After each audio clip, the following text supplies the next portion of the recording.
Okay, thank you so much. Done. Okay. Hello everybody. This is Mr. M Dongo, the entrepreneurship trainer, business coach, and bestseller of No More Excuses for Me.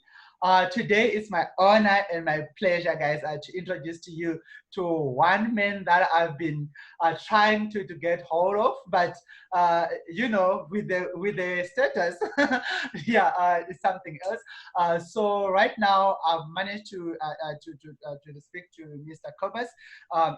He is the Mr. Fireworker, the Mr. Glassworker, the Mr. Extreme Things. Yeah, so actually I reached out to him and then I asked him if he can actually come to do the live with us, and then he said yes, and that was such an honor. So allow me, guys, uh, to invite and welcome Mr. Cobus. Mr. Cobus, thank you so much for joining us, and welcome to the show. Yes, well, thank you, brother from another mother. It's nice to be on here, and thank you for being persistent. It all works out in the end of the day how it should work. And yeah, I'm looking forward to sharing my story today with you. And yeah, I'm so proud of you that you've walked over the fire and the broken glass, and you did it. And so great to know you, and great to see that you also are big on self-development and self-growth, and that you're also doing mind power with me. So it's awesome to see. You are, yes, yeah. If I can tell you that the glass walk was the hardest part for me to walk. I was so afraid, yet I had people that were looking up to me, people that I said, no, let's go, guys, it's gonna work, it's gonna work, this is nice, this is nice. And then so they were supposed to walk after me. So I was supposed to walk. I was supposed to walk, yes. And really, personal development is one of the things that I value so much. It's one of the things that I value so much because my background, I come from none, and also I always feel the gap to learn more, and especially to learn also from people like you who are speaking out their stories with authenticity, you know, telling it as it is. Yeah, so thank you so much. So yeah, so tell me, who is Cobus?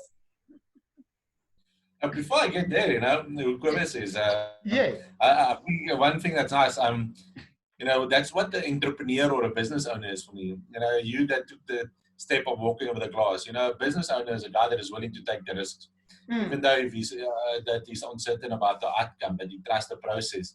And that is what most business owners are, that are willing to take the risk and take a chance. Yes, Guys yes. that are always going to have a job is guys that are not willing to take the risks. So for me, who Kobus is just a beautiful guy coming from Limpopo. I was born a hemophiliac. Now, hemophiliac is a blood disease. My blood doesn't clot. And over the years, my joint has disintegrated. But also during this period of it, you know, I came out of a family that luckily my dad started businesses. So I learned a lot about business. But, you know, got married, got two boys. And then around 2009, my first son gets born. And so it was challenging because I could never pick up my son and hold my son when he was born. And so around 2 years old, he was drawing a letter, actually 4 years old, you know, that was about 2000 and end of 2012. He drew a letter and he said, you know, Dad, you are dead to me, because, you know, he drew himself, his mom, and when he got to me, I had like this big cross over me. And he said, Dad, you are dead to me. And so that sparked something in me that either I need to die, and I was about to actually kill myself. I had it all planned out. And then I luckily didn't go ahead with it. You know, I went on and experienced my first firewalk by a guy named Hannes Dreyer, and that also became my mentor. And at that moment, I realized I needed to find out more. Why doesn't my body burn? Now, we walk over 500 to 600 degrees Celsius of fire. Aluminium melts at 250, and yet we walk over that. And the saying is, if you can do this, you can do anything. Yeah. So I went on a journey and I went to discover all of this, and I went on to learn about NLP, life coaching, and the power of the mind. and got back and went on this journey. But you know, life always throws you challenges. If you are meant to grow into a mountain, it's going to challenge you to strain your potential. And so I got to a point in 2014 where I ended up being in a wheelchair. I couldn't walk. I couldn't put any weight on my ankles. You know, one day became 1 week became 6 months, 6 months became a year. And the doctor said I have to get both my ankles fused. I have to get my elbows replaced. And it got to a point where I had to make a decision. Until one night I saw some of the guys in Kilimanjaro, and I said, well, I haven't tried everything yet. You know, I've learned and I've saw documentaries, the power of the mind. Let me apply this. If it works, it will be an amazing story. And if it doesn't work, I will get my operation. Yeah. And then, 3 years later in 2018, no, 4 years later in 2018, I had the opportunity to go climb Kilimanjaro. And, you know, just to give you an idea, nothing is a quick fix. It was a journey. You know, small changes happen, but over a long period of time, you can see the difference. So my story to people is never give up. You know, if you don't see the results tomorrow, it does take time. It takes time, but it takes massive, consistent action to get the results. So in short, that is my story, Mr. Wow.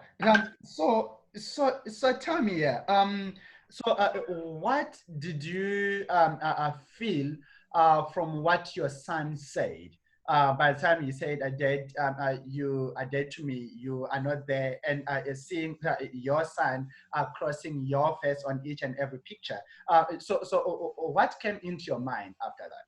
Because it's really a painful process to actually go through. So what came into your mind? A lot of things came. You know, I'm not going to be a good dad. Can't play with my boy, and in his life I don't exist. You know, and then you start questioning things about life. Is it worth living? You know, I couldn't drive. I couldn't do a lot of things. Was 20 kilograms more than what I'm weighing now. So life was just a challenge.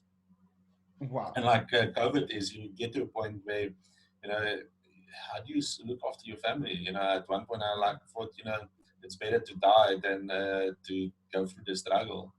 But at the end of the day, that made me stronger. You know, I've even tattooed his name on my hand. Wow. And if so the one son's name is there, but if I turn it around, the other son's name reads the other way. I can't turn my hand now, but so both of my boys are with me everywhere I go. Got divorced, and they're staying in Jeffreys Bay now. You know, I think that is the other thing that was a challenge in my life.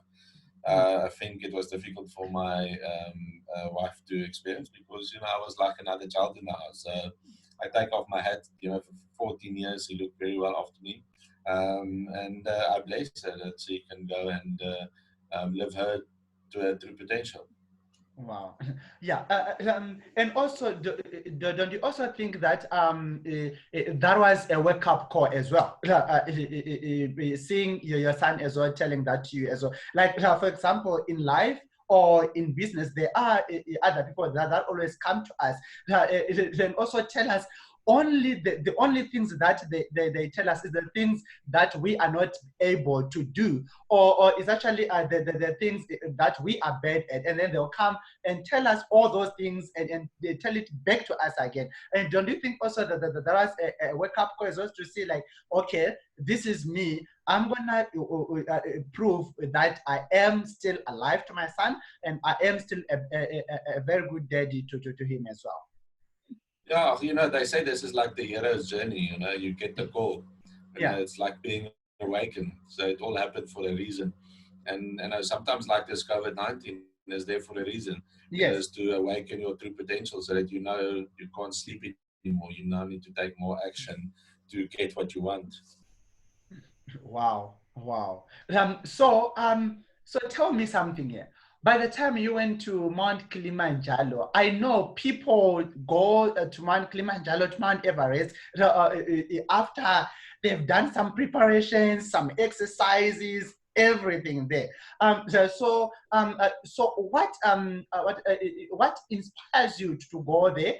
And also, were you doing some preparations before you go there, because of the situation again that you were into?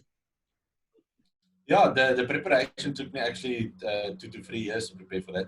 but slowly but surely, I couldn't walk. So friends would come get me. I had to get on the crutches and walk a little bit in the pain, a few steps and then rest, and the next day and the next day, and then later on go for just outside of the house and then back, then for a kilometer and back. So it was a constantly growth, and it was constantly in pain. The reason I actually wanted, I'm not a climber. I don't even camp.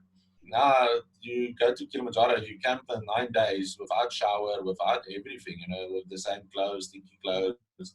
So it's not a big thing. You want to climb, you're constantly stinking. And But for me, it was a challenge. Like in anything in business, is you have to have a dream, you have to have a focus and a goal that seems impossible for you to aim at. So get something, because that kept me going. My mind is, if I didn't have to go, I'd stay. At least I was busy improving myself. But at the end of the day, I told so many people that they were all like waiting for the moment. So I couldn't not say I'm not going, so I had to go. Oh wow, wow. And also, just to be clear, right? You climbed Mount Kilimanjaro on your clashes, right? Yes, about 70% of the time I climbed it with my crutches. In the beginning, I could walk without them, but every day it got tougher and tougher, and then I had to use them because the ankles and the rocks and stuff didn't last that long, because it's my ankles can't turn and twist. So that was a challenge, but sometimes I think, how the hell did I do it? And it just, if I think back, it's about determination. It's about not giving up. It's about whatever it takes. It's about pushing through, because it was painful. It was in excruciating pain, couldn't breathe. It was a big challenge in my life, and I'm so grateful for that moment. Look, I didn't get to the top. I only got to the second highest peak, that is Stella Point, where you get on top of the rim, and then it's another few kilometers, then you are at the peak. So I did at least got on top of the mountain, but it took me so long. It took me 12 hours to get there, and then I had to turn back, because otherwise I will get too late at the next camp. That happened because halfway back down I couldn't walk anymore. They had to carry me down. So I pushed myself to the brink, and I always joke and said, I said to God, I'm ready, come and get me. And God said, no, He doesn't want me yet. So I still have work to do. Oh yes, oh yeah. And also, if I am to look at that experience only, especially for Mount Kilimanjaro, right now in our lives today, in our businesses today, how many Kilimanjaros are we climbing every day in our businesses? And how many clashes are we using every day to climb that Kilimanjaro? Your story is so beautiful to me. Like, every time that I either see your picture on Facebook, or when I see your call, or when I see your picture on your WhatsApp, I always see that. And that picture when you were standing above clouds, right? And then while you were standing there above those clouds, and saying, I've made it. This is it. I've done it. So tell me of the feeling that you were having while you were on top of that. And that feeling, really, it is a feeling that every entrepreneur who have made it will also feel every time, because after all this journey, let's talk about that a bit. Yeah, I think the feeling was a few things. Crying, I wasn't all there, but the sense of coming so far, that was a 3.5 year journey of telling people that I'm going, and that came to a reality. That thing is, it didn't sink in at that moment. But what is next? What is the next challenge? I've my whole life in the last 3 years before that was just consumed by this journey towards Kilimanjaro, and there it is. It's done, and what's next? And I think that was a sense of euphoria of feeling great, but also a thing of okay, what's now? Now I've done it. Okay, so what about it? And then starting to realizing how far I've come. Wow. Looking at all the small steps, and I think that was more for me, because one gets to a point where you forget how you've grown. where you were, you know, and to realize where I was, where I could hardly walk. And here I'm standing in the highest part of Africa. And that started sinking in, to realize, you know, if you put in the effort, you can get the results, but we forget about it over a period of time. Wow. Wow. Thank you so much. So, wow. So by the time you were on top of that, I understand there were a lot of emotionals, right? By you looking from where you were and where you are right now. So that's actually the journey as well. In our entrepreneurial life, right? You might see where you were last year and where you are now. If you see yourself still at the same spot, then there is a very big problem, right? But if you see also yourself in now in a different place, then it will be now everything good. And also, it doesn't matter how long it takes you. That's another lesson that I actually get from this. So it doesn't matter how long it takes you, but as long as you take the action and make it happen. Wow, that's so amazing. So yeah, so tell me, what keeps you going daily? What keeps you going every day? What keeps Cubas going? What keeps me going is that there's still a purpose to live. There's still people that need hope and inspiration. When I ask God for favors, He provides. I can't give up. I know He has called me for the job that I'm doing. You know, I would ask Him. You know, and I remember the one time at Robin Banks, and then just before that, I prayed and I asked God, you know, is this still that what I need to do? Because I went through a tough time. Yeah. Please give me a sign. And you know, praying hard about it and say, God, if you don't give me a sign, I'm going to stop this. Then this is not for me. And you know, that night after the firewalks, one guy steps up. He says he doesn't know why. You know, he's a Muslim guy, I remember. And he said he doesn't know why, but he has this feeling he needs to give me something. And I'm like, okay, well, you're welcome to. And then he put get out over it was 200 rand notes that was rolled up like this, and it was about 20,000 rand that he just gave me, and I'm like, wow, God, is this a sign? You know, so you know, whenever I've asked God, He has provided, and so that is the other reason why I keep going. And the other thing is my vision. You know, my vision where I want to be and where I'm going. You know, I want to touch 20 million people's lives. And so that keeps me going every day, every morning, every single day, to help as many people as possible, you know, and to hear that feedback. So, you know, that inspires me, you know, to go through the pain, even if it's not nice. You know, it takes me an hour every morning just to get moving. And sometimes I'm sick and tired just of getting that hour done and dusted, because especially now in the winter, you know, the joints are a little bit more, I sound like an old diesel motor, you know, in the morning, you know, you start the diesel motor, it has to warm up, you know, before it can move. Yeah. Wow. Wow. So, Cobus, I can tell you that really what keeps you going as well, it's us. We need you. We need you, Cobus. We need to hear your story. I am telling you, by that time at the Real Success event, when you were sharing your story, I was in tears and yet inspired and yet afraid at the same time.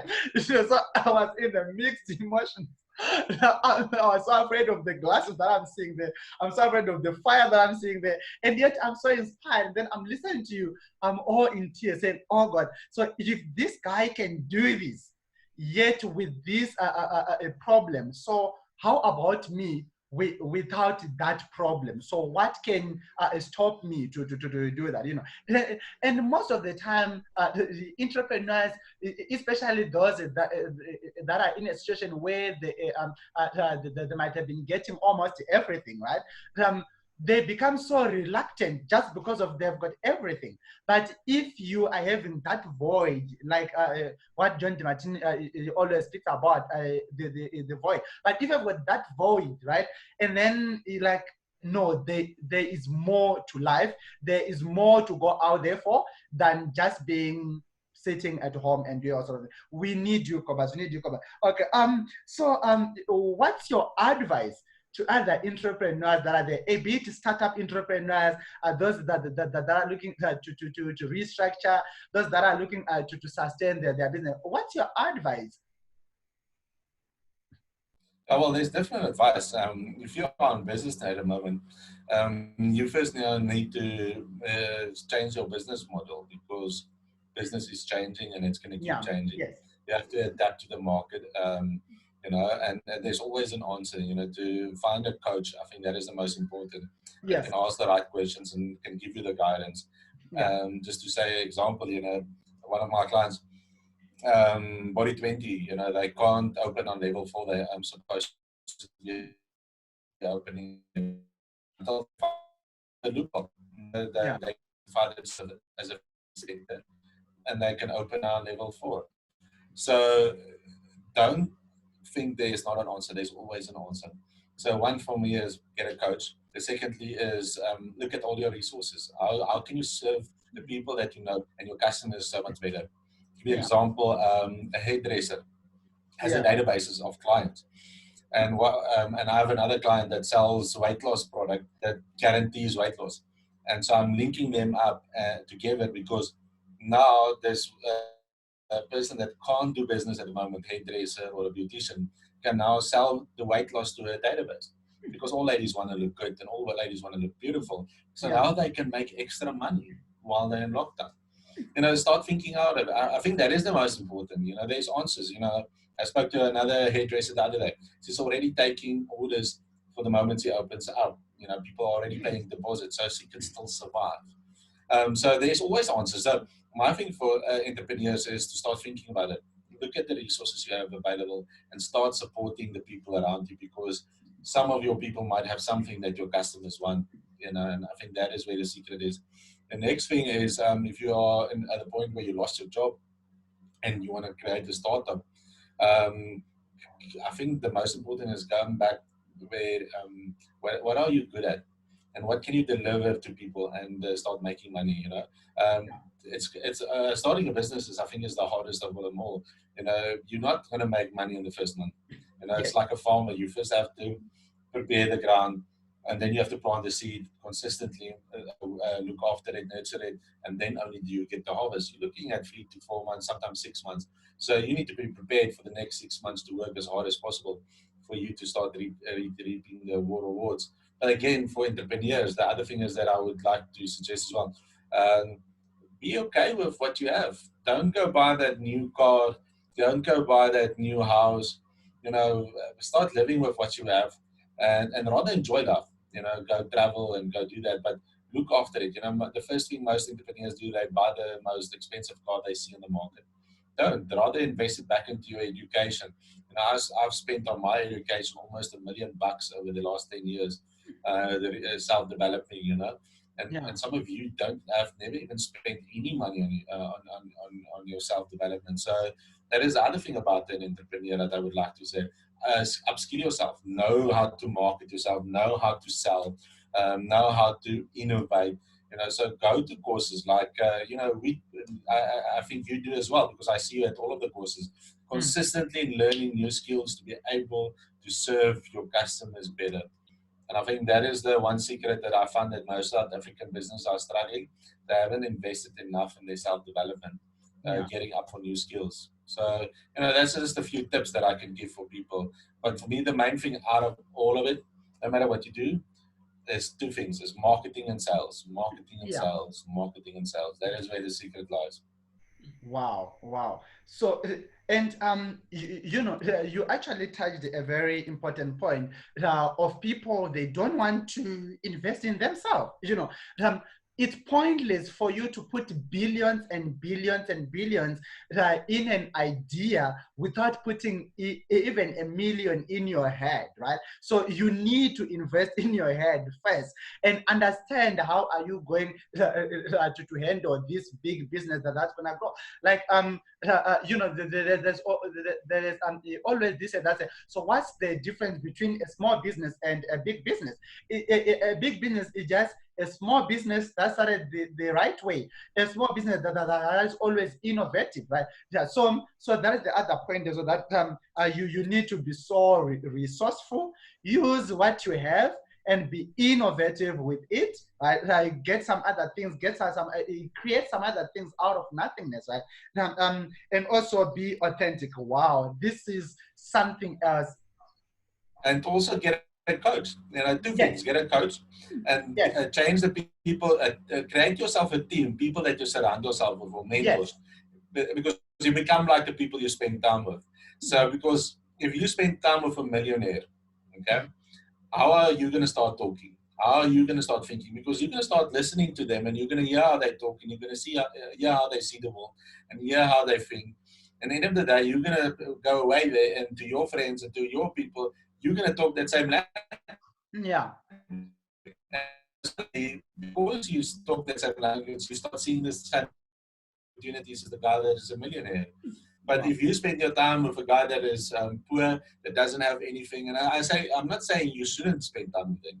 You can become the influencer for them. But if you're just in that environment, your life is going to be like that, because you think about what they talk about. They gossip about the other things. They're constantly drinking and spending all of their money. They're consistently complaining. Before you know it, you're exactly the same. And then you create your reality. And that's the one thing that we learned in Mind Power. What's going inside of you actually creates the outside. Yeah. Wow. Wow. If I can tell you, Kuba, that from the beginning of 2018, I made a vow to myself that my main goal in 2018 is to go and change my network. And guess what? I have changed all of my network, all of the people that were just there, all of the people that were there to bring me down, or that I was not feeling comfortable. So I managed to change that. And right now, I'm thinking that I've got different mindset. Right now, I'm now on the call with Cobus. Yeah, so you can only do that if you also change your mindset and change also your associations as well, and have a good business coach. Wow, this is so super amazing. Thank you so much, Cobus, for joining me. It's such a pleasure to have you on the call. So what's your last words to the listeners? Before I say last words to them, I just want to say thank you to you for reaching out and allowing me to share my story to your followers. And then the next thing, I think I'm amazing to see what you've been doing. So please keep going. You're making a difference. So my last words to people is to not lose hope. You know, this will pass and the world is going to change. But in a year's time, the world is going to be different, but you're going to still be able to live. And I think it's to never give up and to be in the moment. You know, today might be the last day you have on this earth, and so start living without regret. You know, live for today and what difference you can make in your business, but also in the people around you. And then after that, go do whatever it takes to get to your dream and goals. Wow. Thank you so much. And those who would like to follow Cobus, you can just go everywhere. It's Cobus Visser on Facebook. I'm not sure if you are on Twitter as well. I haven't seen you on Twitter and on Instagram. Yeah, basically everywhere. So people just need to remember it's Cobus with a C, Obus, Visser, and then just go search for me and you will find. Go search Superman of Africa or Superman of South Africa. You might still get something. So, but at least search for me, or Firewalker, Firewalker South Africa, and you will get info about me as well. About it. Thank you so much. Thank you so very much. Okay, guys. So we are going to try again and bring some other great speakers as well. Thank you so much for joining us. It was awesome. Thank you so very much.